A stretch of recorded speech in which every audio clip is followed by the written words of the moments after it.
Hi, everybody. Welcome back to the Always Smile and Faces podcast. And Degger, straight to you, mate. We won you now. Get in, man. I think it's been a while since before we've done this podcast and we've actually heard Degger say that. But lads, we'll get straight into it. We can actually enjoy talking about football tonight. So yesterday, on the back of a 2-1 win against Everton, and we'll start with you, Bestie, on this one, mate. Line up. Was there any surprise in there for you? It was nice to have Hendrick in the middle, I thought, because he's obviously been used as a bit of a wide man. Defensively, not at all. I think that was the five he had up against Wolves last weekend. Obviously, Murphy and Lewis playing as wing backs and kind of going up the sides. Both of them doing really well. More of which later on, but not lineup wise. Nice to see Miggy in there.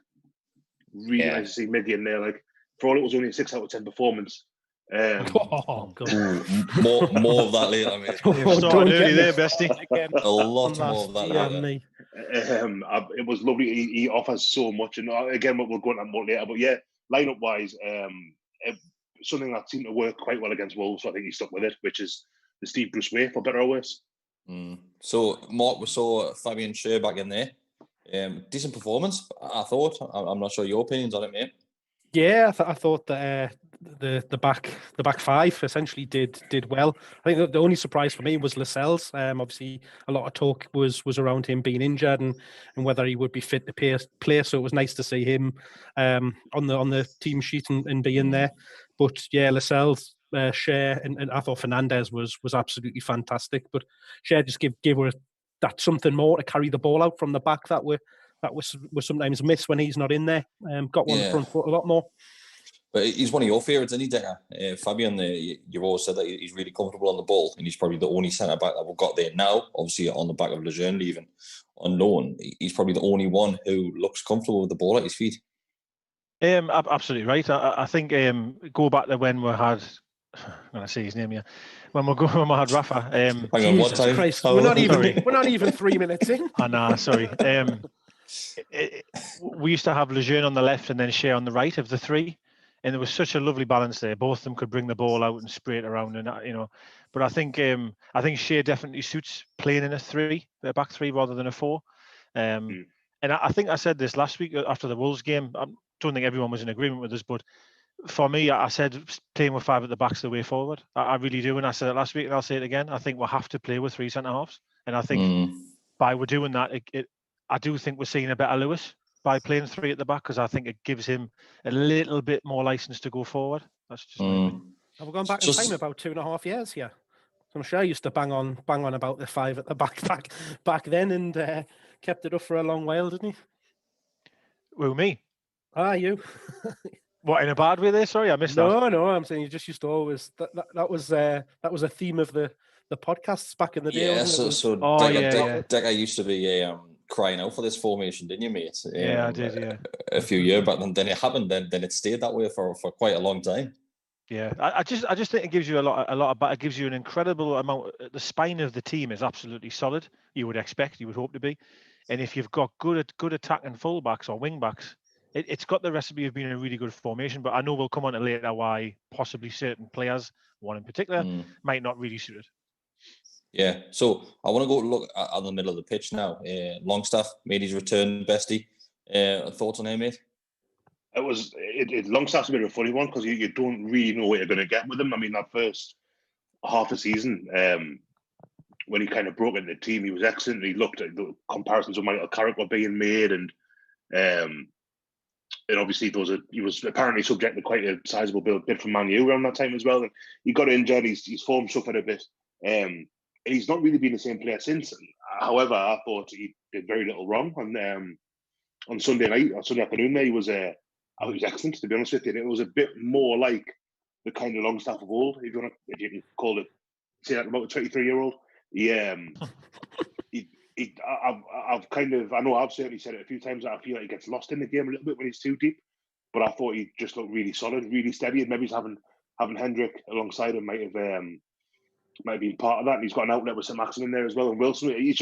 He's a decent player playing in a better team at the minute than he was last season. I think it showed.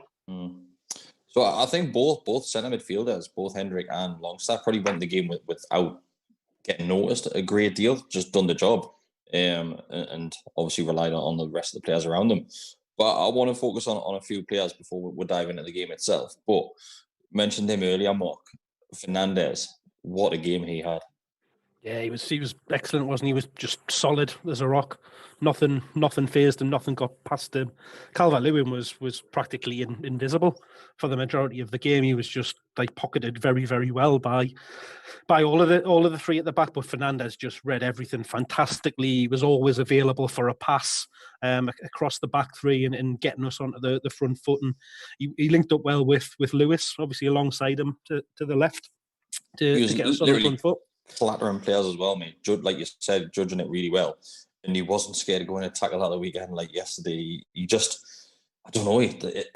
I do like Fernandes, but it looked like yesterday he stepped his game up that little bit further. Yeah, I think that the obviously the formation that Everton kind of suited us, having the three centre halves as well, because it allowed us to basically be able to pass one, because I only really played with one up front. So the three at the back were able to kind of pass them off between them and kind of take care of him. And then whenever there was runners from midfielder, then we could pick them up quite easily and deal with it and manage it. So yeah, it was a very, very solid performance at the back. But yeah, I think for me, Fernandes stood out. And you said there, Longstaff and Hendrick went a little bit under the radar. I thought Longstaff was really good. Not back to his best that we've seen in the past, like Bestie was saying, but it was certainly one of the best games he's had since his injuries and the couple of comebacks he's tried to make. I thought he was very, very good. No, yeah, I think he had a great game, Longstaff. That's just what I meant by it. What he didn't really, there's nothing that stands out for me. What he did, he just went about and got on with his job. Very similar to what Hayden's done in the past forward, to be honest with you. That player in the centre of the pitch that goes unnoticed, but does a fantastic job. I want to go to you on this one, Decker. St. Maximin in the number 10 role again. It just didn't work again, did it? No, it didn't.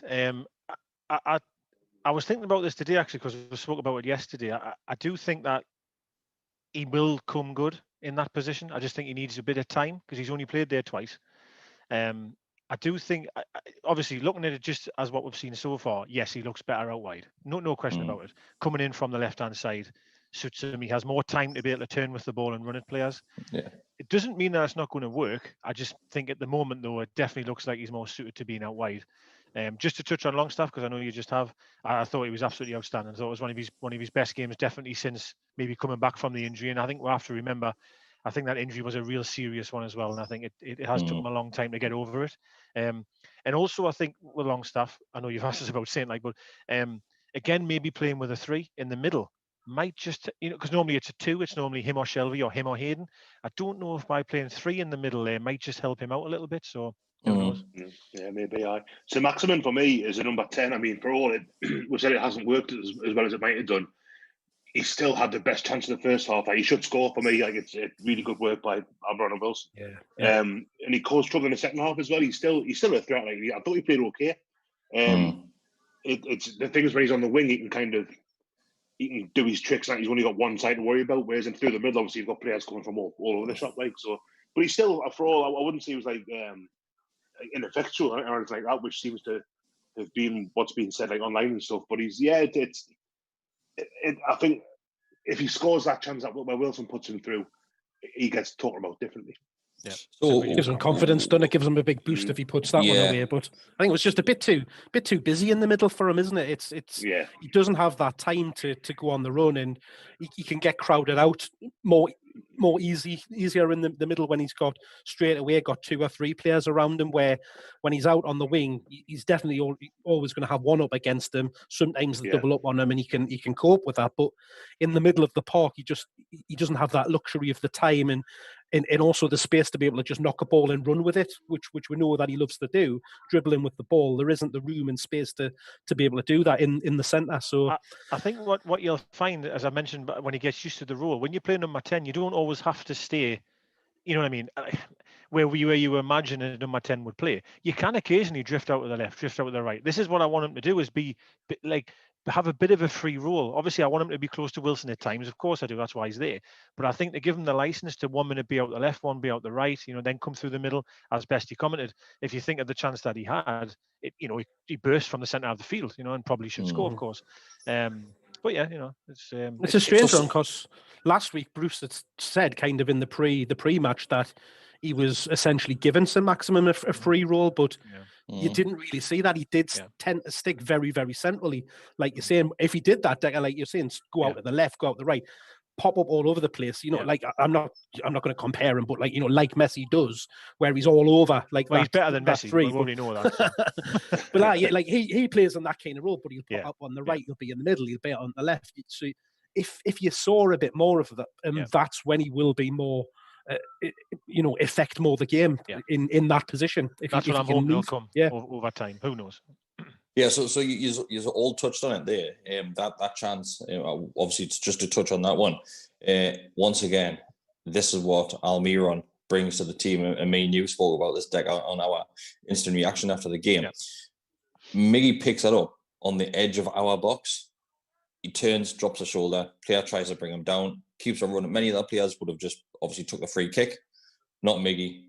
Plays Wilson through on the left-hand side. And obviously, I thought at the time Wilson was delaying that pass, but he timed it perfectly at the end of the day. Saint got it, and Saint, he tries to dink it as far as I can see. He tries to technically chip it over the keeper. That's right. And the keeper, it just hits off his chest. It's a chance where, going to you, Bestie, it's a chance where he needs to bury that, like, really, doesn't he? Absolutely, yeah. It looked as if he just didn't have the confidence to kind of put his foot through it. So it's a bit of something or nothing. But to go back to how the chance came about, it was actually from the corner where Lascelles was whinging that he'd been clipped, but he hadn't been. Like, hang on, mate. Let's talk about that, because I completely forgot about that. So Lascelles basically tries to say he is booting off, saying that he's being tripped, and he looked like he had never ran before. He looked like do you know, like those videos from a zoo where like a baby giraffe's born and like it struggles to stand up when it's first born? You mean like Sammy Aniobi? Yeah, that was Lascelles in that moment. Like, if you watch that video back, it's like he just forgets how to use his legs. It's weird. It is weird. Like, but obviously, corner comes in, Darlow gets a decent touch on it, just takes it away, and Almiron, like you say, picks it up 16 yards from our goal, and that's something that he does brilliantly. He just carries the ball for 30 yards. He brings I was listening to a podcast. I was watching a thing about Gascoigne. There was a podcast talking about when they played Belgium in the 1990 World Cup. And they said Gascoigne, you give him the ball in his own half, and he takes the ball forward, and the defence gets a rest, the player gets moved like a third of the pitch up towards the other team's goal, and it's such a big thing. And that's exactly what Almiron did. Picked it up, carried it to just on halfway, give it to Wilson. And I'm the same as you, Chris. I thought Wilson, I think it's Mina chatting back across. I thought, oh God, he's not going to get it right. He's not going to do this properly. Yeah, he's going to cut inside, and just lose it, and it's going to fizzle out. But it's a really, really good ball that St. Maximin. And yeah, as I say, like he just doesn't seem to have the conviction to kind of play it across the keeper, or he just kind of hits it at him. I'll kick it towards a goal and see what happens, kind of thing. Which he should score. Like, he should really score. There was another similar move later in the game. It was later on the second half, I remember. I know I'm jumping ahead, but it fits him well.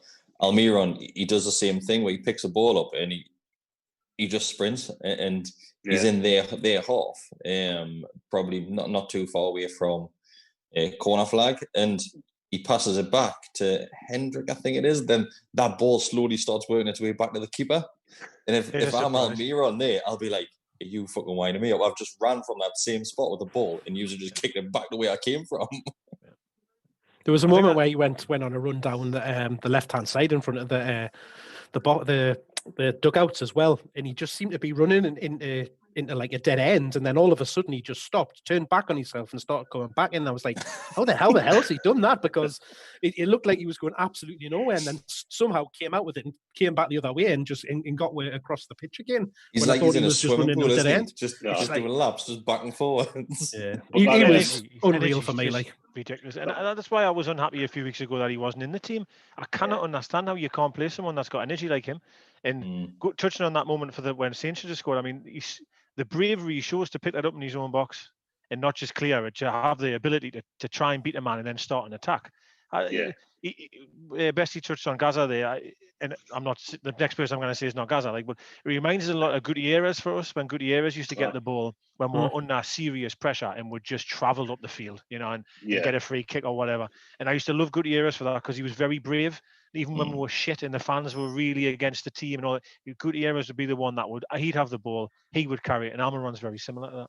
It's a good shout. I think, there's definitely in that one moving him out, I've got in mind very, very similar, very Gutierrez-esque like guy. And for me, if Almiron's gotten a 6 out of 10, he's probably got 2 or 3 of these points for that break. Hell, I still haven't gotten over that 6 out of 10. We'll get on this. I think right. I'm enjoying this. We'll rate it in. He's just stirs it up every time. He's just going to say that the number 6 out of 10, and that's it. We'll rein it in a little bit, because I think we're going to probably have quite a debate on this at the end of this. But I just obviously we'll go through the rest of the game. We get the first goal. It's penalty. That's given. Me and Dick mentioned this one in the reaction, so I'll go to you, Mark. Is that a penalty? Aye. It is a little bit soft, but it's very, very clever from Wilson.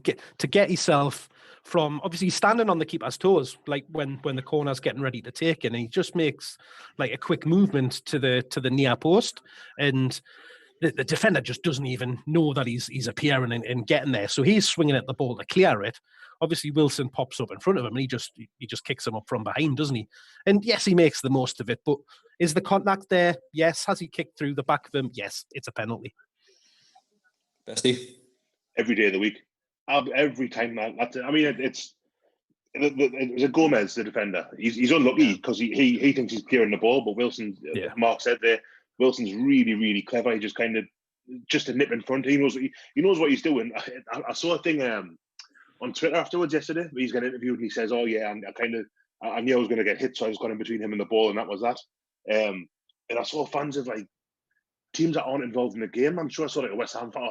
That's why I'll always hate Callum Wilson. And I thought, has he got a reputation? I didn't realise that he had any kind of form for like being some sort of deviant. But yeah, it's a penalty for me every time. He's unlucky, Gomez. He's very unlucky, but he fouls him. Well, even Shearer's been getting stick for that penalty as well, because I think it's because he said something about. He wasn't even on the pitch. I know. Well, I think it was because he said something about Salah. I don't know whether he'd been saying in the Athletic or something like that. But there was loads and loads of comments about him and about Kane as well. Being involved in obviously penalty incidents, and saying, is it different because it's an English striker? And like Shearer was like almost like saying no, he's making the most of it kind of thing, which he did. And even Wilson came out himself and said he made the most of it. But he got kicked. So yeah, I think as well. His post-match interview was the best though. We touched on this. Yeah. His post-match is amazing. It is brilliant. Before Chris mentions that, I mean, if you look at his reaction when he actually gets up, because the camera's kind of behind the goal at that time, so he gets brought down. He's kind of rolling around a little bit, notices the penalty's being given. He jumps straight back up, and his body language is like, "Fuck, now that was lucky." He even like shrugs his shoulders to go, "Jesus, I'm surprised at that one." And then he just carries on. Hence, that's why the argument starts with that arsehole, right? I don't know. I thought his reaction was like, "Well, if you're going to kick us, I'm gonna go down," kind of thing. Yeah. It's like for me, right? I'm just going back to the days like. I'm being really honest here. Your Maldinis, Nestas, Cannavaros, they'd be fucked now, fucked. They'd just be giving penalties away. There'd be 15 penalties a game if it was an Italy game. So going back to them days, for me, that's not a penalty. Like that, but modern day football, it's a pen. So I agree it's a pen. Me heart of hearts thinks it's not, if I'm being honest. But I think the point is that until referees or linesmen or VR, whoever it is, give penalties for a player staying on his feet even after he's been fouled, then players are going to go down. They're going to make the most of it, because if they try to stay on their feet and try to score, they're not going to get a penalty and they might miss. Yeah, I mean, if you look, I know I shouldn't be talking about this, but if you look at Salah's, for example, yesterday, I mean, he goes down like he's being shot. You know what I mean? Like, and he did that against us. I remember when Dummett gave him a very slight little touch around Anfield. Yep. and he's just flying to the ground. I mean, it's not on. Having said that, I mean, Almiron, let's be realistic here. Almiron loves a dive. You know, he dives all the time, Almiron. And I think you take with the rough or the smooth, right? And there's no doubt about it. Over the course of the season, we're going to be sitting here going, and it's a really soft penalty or whatever, you know. But the most important point, what you've mentioned, is how clever Wilson was. So Neil has popped in the chat there. I'm quickly scanning here. He said that Wilson's a cheater, though apparently that Harry Kane is clever though when he does it. Basically, well, he's not British royalty though, like Kane, is he? So. That's the thing, and we've seen Kane go down like a sack of shit. He's up there with Salah, to be honest with you, Kane. Yeah. There's levels to diving, isn't there? You know, there's making the most of contact when you get kicked from behind like that and going to others, and there's purposely hanging your leg out trying to draw the foul. Yeah, I hate that one, by the way. The one you've just mentioned there, Mark. You know, when people go on the goalkeeper and they just leave the hanging foot. Yep. I absolutely hate that one. But that's the thing Tino with against Barcelona, was that? Yeah, well, it was good when Tino did it, but yeah. Remember when Andy Carroll did it? When Andy Carroll's playing for Liverpool against us? Oh, yes, yeah. I remember that. Yeah. Well, that's when it used to be a foreign problem, though, wasn't it? Is when you used to see like the likes of your Italians, your foreign players diving. Klinsmann came to England back in the day with a massive reputation of being a diver. So I think you're right though, Mark. Until penalties get given for. Because obviously players think if I don't go to the ground here, the ref's not going to give it. And I agree. Obviously, they're going to just hit the ground, and fair enough, you know. But also Wilson, to be fair, took it how coolly. And I think I mentioned this yesterday, Chris, to you, was how long it was before the penalty was actually taken. It got given, and it felt like an eternity to me before he actually took the pen. Because it even went to VAR. I'd seen he had the ball set, took his run up, and then they were checking VAR still. VAR check, wasn't it? Was taken. I think was it not the penalty he got against? Was it Spurs? It was Spurs, wasn't it? And last minute. It took a while as well. Yeah. Like you were stood over the ball for a long time after that one as well, and you've got to have balls of steel to do that. Like, especially when you've got Yerry Mina yapping at you. But so I saw an article. No, I haven't clicked on it. So what did he actually say? Because apparently we found out what he said. Does anybody know? He was saying, you're going to go at the left. You're going to go at the left. I know you're going to put it to the left and it actually flashed up on Sky just before he was going to take the penalty where he put them all. And all of his shots were going to the left ball. One that had went in the middle and one that had gone slightly right. So obviously the defenders and the keeper must have been doing the homework and seen where he'd been putting them. So he's obviously trying to get in his head and saying, I know where you're going to put it to try and put him off. Which so he did say. Ask a question there. So if he's saying you're going to go at the left, does he mean Wilson's left, where the keeper Yes. So what a dickhead then. So why did he say anything? Because if he had went left, the keeper would have saved it. So by him going left, he went right. Well, middle right. I don't know. Wilson said he knew which way the keeper was going to go, didn't he? So I don't know if he's done his homework beforehand. Or I like the idea of Mina just kind of going, Jordy. You got any water for me porridge, mate? But he's just a worky ticket, Mina, isn't he? He was just trying to get in his head and put him off on that. And he did the same during the World Cup, that second round game against Colombia when I think Harry Kane had a penalty. And Colombia, bless him, in my memory, shithouse their way through the entire night as well. 120 minutes. But what happened, sir? Pretty much right in my mouth, I remember. But it was and obviously Callum, lovely, innocent, sweet, sportsman like Callum got booked, didn't he, for twatting him in the stomach? It was right in front of the ref, wasn't it, as well? Like literally, the ref was like on them, like literally right on them. He just gets the ball like that and just goes. Do you obviously that stomach, doesn't he? That put we in the lead. I just wanted to know your thoughts because me and Chris obviously spoke. Did you think we deserved to be one ahead? Not especially. For me, I'd say both teams probably deserve to be one behind. It was an awful game at that point. I mean, it was terrible. It was Newcastle. I mean, I'm not going to start hammering because I thought the team they certainly defended really well, but it was such a shocking game of football. It was awful to watch. It was terrible. Yeah, one of the players which stood out to me who didn't have the greatest of game is probably, if we were going to rank players, which we'll do at the end of this, we'll do some lessons of how to rate players. But I think I would probably look at Lewis. Didn't have the greatest of games. Really? Yeah, didn't think he had the greatest of games. I think there's loads of times he couldn't string a pass together. He couldn't string it. He was kicking in the centre of the pitch to nobody. Mind you, he did do that in the first half, and there was a real trouble. Like they broke on that one. That was a terrible pass. It was for me. If you mentioned it was everybody, mate. It was everybody because Darlow done it as well, where Darlow threw the ball out to no like. I think he was aiming for Lewis, and then obviously there's an Everton player just coming and picking that up, and there was a spell of around about 15, 20 minutes where there was a handful of players just losing dispossession and just getting rid of the ball sloppily. We're sort of Longstaff, but Lewis for me, like, I think he had a very poor first half. I thought Darlow. You remember when they said David James used to play loads of computer games before he played, and that's how he was shit. Said that it was affecting his eyes and that. I don't know if you remember. I read that in the book. I remember that. Remember that, Bestie? I thought Darlow had been doing that because Darlow was like half asleep. His passes were short, or there was one where he had the ball and he took a touch and everything was fine. He knew he had a player breathing down behind him, but he just took another touch and everything's all right. Next thing you know, there's players on him, and he had to slide and clear it. But I thought, personally, it's my opinion, I thought Hendrick was just like, it was like having 10 men. That's how I felt watching him. 100% the slowest player I've ever seen in my life. Just trotting around, not really doing anything. And I think what I really hate is honestly, I was watching infuriated. The amount of times he went hiding when someone needed help. So even on throw-ins, Murphy had the ball and he's looking, Hendrick, no, I'm all right, mate. He just stood there, didn't move anywhere to try and help someone or support anyone.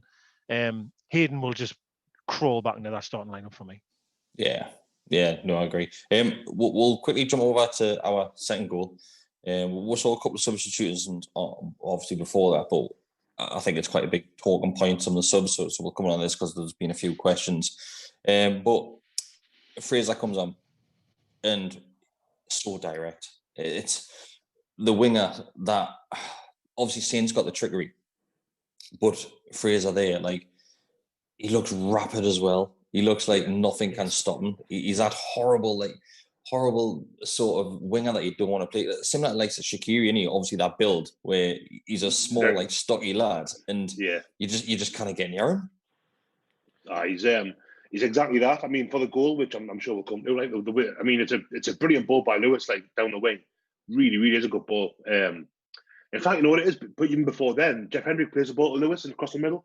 And it's one of those ones that doesn't need to, but it just curls towards him right at the very end. I love those. This is me saying, like, you give Hendrick 7 out of 10 for that, just for that pass. No, he's crap, Decker says. Nah, he's the worst player Decker's ever seen. Shite. But like Lewis has obviously been told, Lewis has been told, just put the ball in behind their fullback. Behind it was Gary Mina. I think that Fraser was on, and Fraser beat him for pace. You see him with his directness, and he does. It must be horrible to play against. The defender had a 10 yard head start on him as well. I did. He just absolutely tore past him to get in. And by the time he gets to the edge of the box, he's a good 5-10 yards in front of him by that point. I can't believe we've got him. Absolutely rapid. For a free transfer, you know how big our clubs went in for him. He's a really, really good player. He's got pace to burn, man. You know, and that's what I love. I love players with pace. I thought obviously it was probably going in, right? Like it was, but that's what I love Wilson for. Fuck yeah, I want to go. So he just got on the end of it anyway. But yeah, really good from Fraser. Like, just love him a bit. That was one thing. If it had gone in, it would have been a Yeremina own goal, and I would have been happy with that. Like, that would have been. Yeah. But he reminds me of Bellamy in our Fraser. He reminds me of Bellamy just when I see him just charging, like because he's little and got knee neck. Yeah, just that little. I don't know. It really does remind us of Bellamy, and like that's a good thing for me, in my opinion. Yeah, I when I remember looking back, like I can always think he was a good fast winger, but his pace really has surprised us since he's came in. We're seeing more of him, and especially like you say for that goal, he just flew down the wing and put it to the back stick, and just because he knew Wilson was going to be there trying to bust to get it to get to it, and there he was. You can see his fitness is coming back, can't you? You can see his fitness. He's had a few more games. He's played for Scotland, and you can just see every time because remember he played in the cup. The whole game was shocking, by the way. But Shelby scored one on pens. I can't remember who it was against now. Newport, wasn't it? someone like that. Fraser was awful. He looked really, really off the boil. But you can see now with a few games under his belt and being away on international duty, a bit more training, he looks really, really good. It's hard not to start him, isn't it? It's hard to think he can't get in the team. Yeah, Adam. Look at the comments a second, mate. Moving on though. So the goal, we spoke about this one once again, the instant reaction, Degger, where Joelinton in the cup. He is too nice, thinking that Murphy's cross is going to find the back of the net. But Wilson doesn't let that happen. That striker instant takes over, and that ball, that could be rolling over the line with nobody in sight. You know for fine well Wilson's going to sprint up and kick that in the back of the net as hard as he can. Right. This is what you want from your striker, though, isn't it, Mark? Oh, it's that instinct of just wanting to, even if it's on the line, he's going to toe poke it over just to get that goal, isn't he? Regardless of it going in or not, he makes sure that it's in there, and it's what you want from a striker is that desire to want to bust a gut, get to the far post and to score a goal. And he's like, I think we talked about it on after the match yesterday. He's now equaled our top goal scorer from last season, and we're not even a quarter of the way through it. Well, that goal yesterday, the second goal, what Mark said there about the kind of desire to get in the score sheet. Think back to the cup match where Joelinton that one hit the post and kind of come back past him. That's what Chris was. Yeah, it's a difference there where kind of, I think that was Murphy putting the cross in for that one, wasn't it? That's right. Similar. Murphy, yeah. Opposite side, wasn't it? When you think of course, his goals are vital, right? And let's be fair, if it wasn't for him yesterday, we don't win that game because he won the penalty. Such clever forward play to win the penalty, scores it, all the rest of it. He's just a really good player, isn't he, though? Like, his movement up front, leading the line's tremendous. Like, you think of the pass he did for Saint when Saint should have scored. He's just a really, really good footballer. Really good footballer. The best thing about it, I think he's a bit of an arrogant dickhead as well. Yep. Which you want. I think that's why he's not liked, by the way, when Bestie mentioned West Ham fans are saying I don't like it. I think it's not maybe because he's a deviant or he dies, or I think it's because he's a bit cocky. And I think fans, I love it, but it's... Yeah, it's that confidence about him, which obviously can get misunderstood as just being a massive prick. Yeah. He's lush as well, so it all counts, You could say, though, like, if he's not playing for you, you could see him winding you up, couldn't you? Oh, absolutely. A bit like Gail does when he used to shush the crowds and stuff like that. But he's he would be even worse, wouldn't he? Like Bellamy. Great, man. Yeah. So all the arseholes. We'll wrap the game up. Obviously, quickly mention their goal. So it's once again we mentioned this on the instant reaction, but we'll go at you, Bessie. What was your thoughts on their goal? Because we've seen a lot of criticism for Fernandes on this one. So what are your thoughts on that one? Well, I don't know. It's hard to say because like the cross in takes a touch, doesn't it? I think Lewis who's trying to get it and just kind of gets a toe that takes it away from the line a little bit. I think strictly speaking, Fernandes, I think it is who kind of.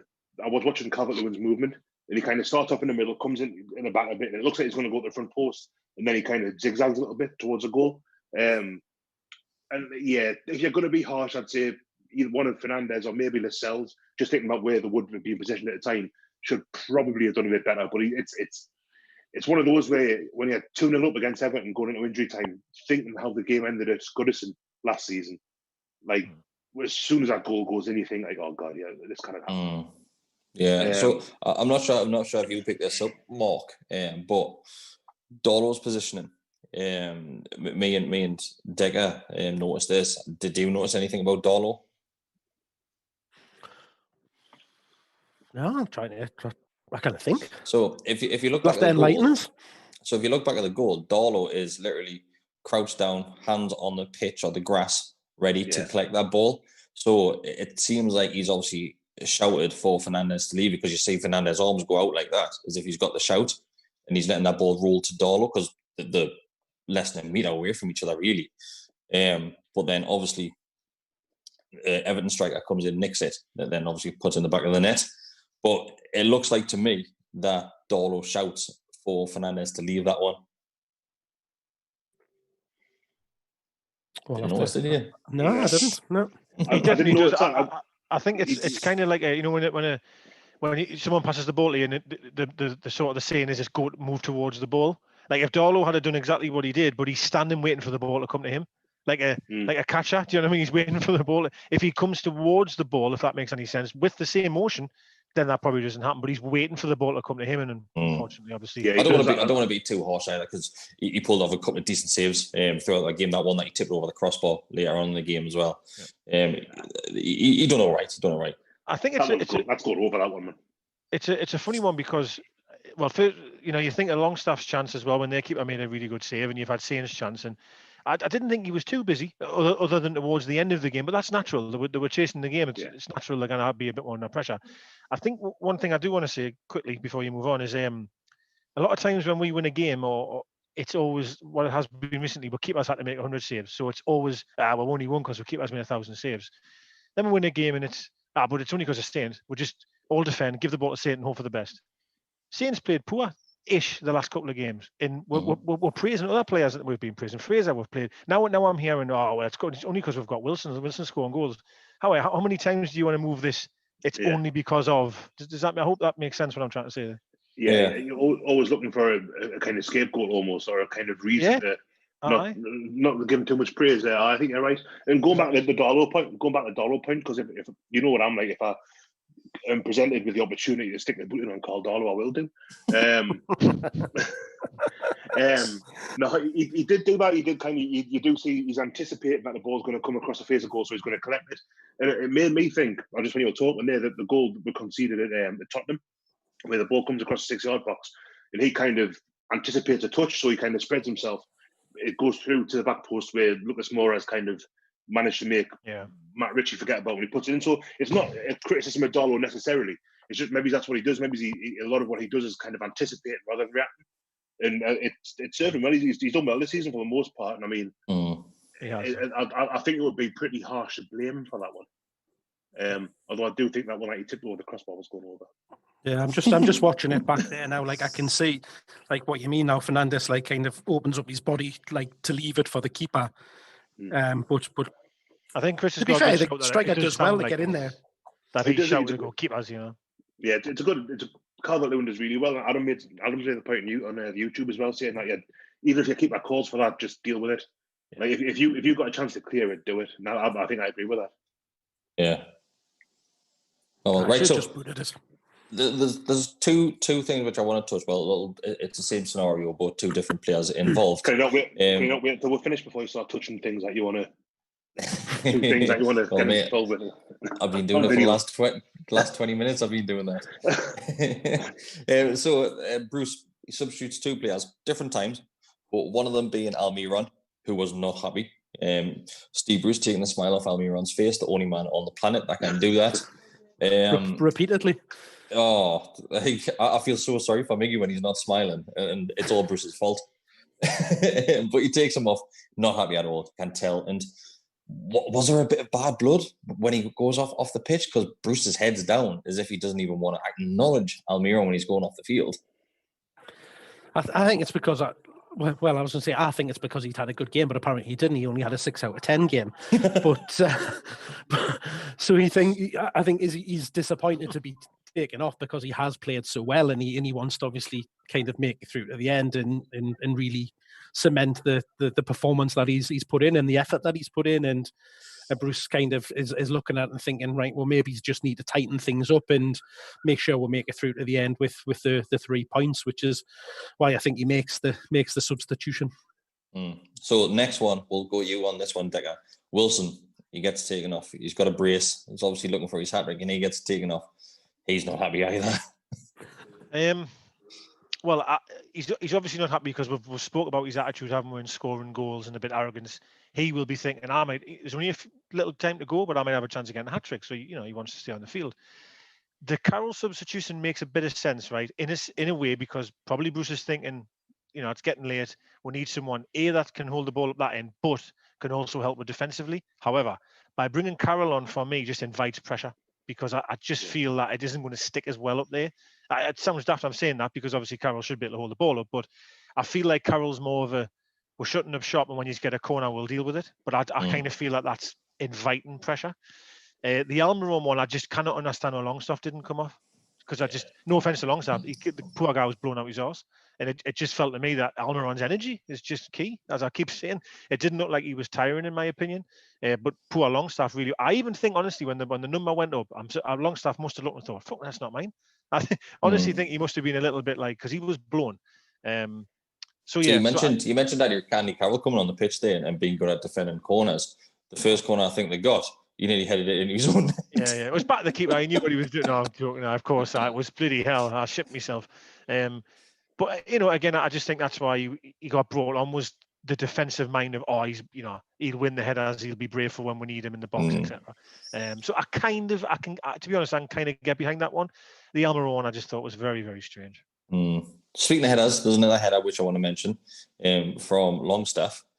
So the ball's coming in, and Longstaff does this little glancing header to take it off. I don't know who's on the edge of the box, was it Everton player? Little glancing header. At the time, I didn't think he meant to do it. But looking back, then he clearly does. Yeah. Good point. That actually, I forgot about mentioning that one. It was very good. That could have been a goal. That. So certainly a shot on target anyway. The match itself and the performance will work around you all on this one. If you've got to sum it up in one word, start with you, Bestie. Sum that performance up in one word. I do. I can't think. Sum that performance up in one word. It can't be the number 6. I've got my word because I used it straight away after the match in the chat. Okay, then what's yours? Solid. Okay. Thought one, Bestie? Bruce-esque. Right, we're making words up now. I'm just going to get me dictionary. No, and check for that one. Bestie, you're not allowed to expand on it. That's just your word. You're not allowed to explain your word. Yeah, expanded for 38 years. Yeah. Interpret that word as you see fit. Degaff, you've got to put a word on it. Efficient. All right, okay. Yeah. Efficient. I think we'll stick with efficient. So I'm here for, lads. Right. So let's get to it. There's one massive talking point on social media afterwards, and it was from the Northeast favourite journalist Lee Ryder, and he gives Miggy Almiron. So you got the second favourite one. So Miggy Almiron, I think, who is probably most people, like I would say 99% of Newcastle fans, man of the match in that game. He goes and rates him a 6 out of 10. What is happening? I'm in a loss. I'm in a complete loss. He must have been watching a different game. I don't want to knock someone that didn't even play, but I'm going to have to kind of do this to make my point heard. I used to see Ryder sometimes give Joe Linton 6s and 7s when I thought Joe Linton had played terribly. So to give Miggy a 6, even if you just think of his work rate alone, that's a 6. Even maybe a 7. Just his work rate, that's enough there. But if you think what he contributed towards that game, who did he give someone a 7? I think what did he give Hendrick? 6. I think Hendrick was a 6 as well. 6, yeah. Right, so rate them both the same. To put them as if that was the same performance or the same level of performance, it's just unbelievable. It's unbelievable. No, he was ineffectual and didn't have any end product. He didn't make any assists. He didn't have any goal scoring opportunities. He's a 6 out of 10.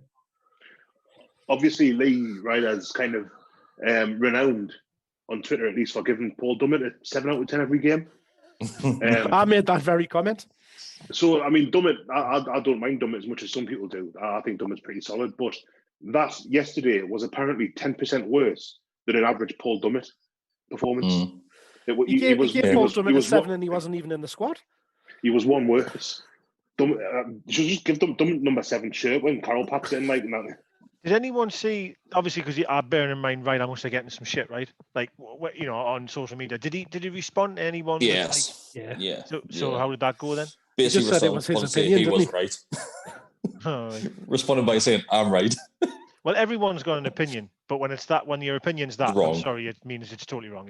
Yeah. You do wonder, don't you, when you look at what Almiron did yesterday? And I mean, to call him ineffectual, I just don't understand it.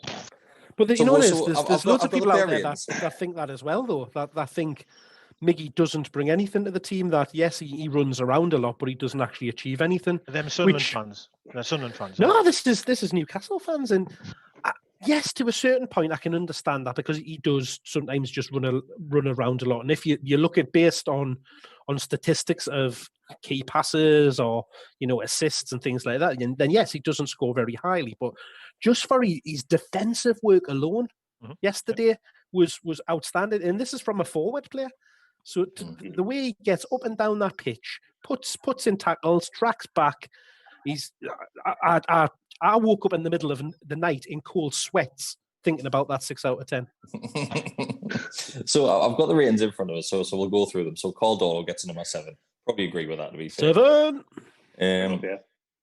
He made that one good save, didn't he, towards the end? Jacob Murphy also gets a 7. Probably agree with that. Had another decent game. Lascelles, he got a 7. Yeah, he was pretty much. He's all right. He was nothing stand out. Nothing stand out. He had to deal with Calvert-Lewin, who's in form at the minute. To be fair to him, and I thought he did do very well against him actually. Even though he did forget how he used his legs at one point. Yeah, Calvert-Lewin, apart from the goal, he had that one header that was straight down Donald's throat in the second half. Just as well. He didn't do a great deal. Apart from that, he was the defensively that I thought Newcastle were excellent yesterday. Kept very quiet.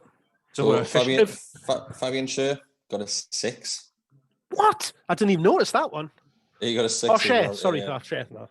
Yeah. So Schär got a 6. The description on that one: the poorest of 3 centre backs, relied on long balls for most part. You mean actually? He's got it's them long shorts he's got on. Like he's had to really. Fernandez. So I do agree with this one. 8. So Fernandez got an 8. 8. Yeah. Lewis got an 8. I don't think you can mark Lewis up there with Fernandez on an 8. Yeah. He wasn't as bad as you said earlier, like. I thought you played well, Lewis. Like, but I would have said an 8. Wouldn't have given it 8. I'd give it 7. Like, I'd have given it 7. Longstaff 8. I'd agree with that. So Wilson got a 9, and the 3 just players, for the goals. Hendrick, Saint Maximum, and Almiron all got a 6. The lowest rated players out of the team. I can understand 2 of them based on what we've discussed in the game, but how on earth can he judge that Hendrick and Almiron's performance was the same? Exactly. Like it's unbelievable to think that. So Almiron's description, that the reason why he's given Almiron a 6 is not his day, as he struggled to make an impact and didn't make a shot or a cross. Yes, technically he didn't, but he defended hell of a lot. He took the pressure off by running the ball forward. His energy were on the front foot constantly. So he was everywhere. He set the tempo. He was creating the breaks. He was literally other than Longstaff, he had one shot. He had a good shot. Don't get us wrong. He's inside the box, and the keeper saved it. Other than his one shot, how many shots or crosses did he have? And he got an 8. Same position, centre midfield. That might have been why, though, because Longstaff, for me, has too many shots from distance that go into row Z. Like, so the fact that he showed, there was one in the second half where it came from 20 yards out on his left foot, and I thought, I did as well. Yeah, I did as well. He's hitting it because Longstaff's what Longstaff does, and he hasn't got a bad shot on him, but he's not Frank Lampard, is he? But he played out wide, so I think maybe he's got showing that restraint. You've gone you haven't. Maybe that's. I'm talking shit. I was waiting for someone to stop us, to be honest with you. You're trying to make excuses up for why Lee Ryder scored a 6 when there's no reason on earth why he could possibly score him a 6. I don't want to knock Longstaff because I thought he played very well, but I'm just meaning Chris has read out there the reasons why Almiron got a 6. And my question is, if he got an 8. Longstaff didn't do anything of that either, other than that one shot. But you're not going to get 2 extra marks for one shot from 5 yards out, or whatever it was. So obviously, Ryder, he's been a journalist for God knows how many years. One of probably the top reporter for the Chronicle for God knows how long. Newcastle United based. I don't have a top reporter, maybe longest serving. That's what I meant. That's what I meant. And he got very defensive. He does get very defensive at times when you don't agree with his opinion. And last night, he basically went on a little mini rant saying that because Newcastle won, that was the reason why we weren't happy that he had given a 6, because we had to find something to complain about. That's what he kept on putting out, saying that Newcastle fans will always find something to complain about. Just this week, it was us complaining that he gave Miguel Almiron a 6. No, the reason why we complain that you give him a 6 is because you're fucking wrong. Yeah, absolutely, 100%. I mean, I actually thought, has he done that because he knows Almiron's played very, very well. And has he done it to get a reaction and to get people clicking on the article and to get people talking about it and stuff like that? Because you cannot watch that game and think he performed as a 6 out of 10. You cannot. Well, It's impossible. It's surprising. It's actually surprising how much of a fierce reaction it's getting. Because I'm sure a lot of people are like, it's only fucking Lee Ryder, who cares? Like, really, who cares? Like, what he's put. But for so many people to have such a fierce reaction to it proves just how fucking wrong it is. Really. Well, the other side of it is his gaffer, Mark, put out an article straight after the match saying, can Miggy Almiron possibly be dropped from this team? And went on to rave on about why he was so important, what a part he played in the game. And then there's Ryder giving him a 6. So I don't know which one is it? He's either undroppable and you cannot leave him out of the team, or he's crap and he's a 6 out of 10. Bang average. Howie. Well, we're taking Dougie's side on that one, aren't we? You're wrong, Ryder. Ryder, you're wrong. Simple. Did you just call him Dougie? Yeah. Dougie. I think with all the goodwill in the world, like when you have, if it's Mark writing something or Lee Ryder writing something, you're always going to take more or give Mark's more credence, aren't you? 100%. Like, do you know what it is though? I had so much more respect if he had came out after this and went, looking back, maybe I was wrong. If Ryder wrote water is wet, I didn't know if I'd believe that either. He's just a terrible writer, and I don't mean that like it's nothing personal against him. Like, well, I suppose it is really because he's professional. But be fair though. Be fair. How many times? Lee, you're shite at your job, mate. Well, I'm not being awful. But every time I read an article, well, I don't really now, but I used to buy the Chronicle a lot when I was at work. I used to buy the Chronicle, and every time I used to read it, I was like, "This is absolutely awful. This awful, just awful." And then that's just the icing on the cake. That or the fucking cherry on top of the cake, fucking 6 cherries on the cake, whatever you want to call it. There's been some bad scoring in the day from him, like, hasn't it? But that one just takes the biscuit. I think what we should do is just get Lee on the podcast on Friday, do a special. Oh, mate, we're not getting Luke. The amount of abuse I got for that. I'm looking on YouTube now. There's no one watching this at the minute. It's empty. There's actually minus numbers. Yeah, I wonder what they rate this podcast out of 10. God, we'll probably get a bite. We'll definitely get a bite of this one. But Lee, if you want to come on and tell us why that was a 6, and I'll put you alongside Mark, because Mark seems pretty animated against this one. He's going to argue between each other. But your arm will be killing you, Lee, if you hold your phone like you normally do. I've seen you do a lot. He just holds his phone. We talk for a good hour, so you need your arm will be fucked, mate. Needs a selfie stick. You need a stick or a stand or something. Yeah, but come on anytime you want. 6 out of 10, man. Dear God, unbelievable. How are you, Lee? I've got nothing else to go through. We've got a few minutes left before we hit the hour mark. We'll wrap it up on the hour mark. So if anyone's got any questions, must have some questions, surely. Send them across. Did you watch the Luke Edwards podcast that I did?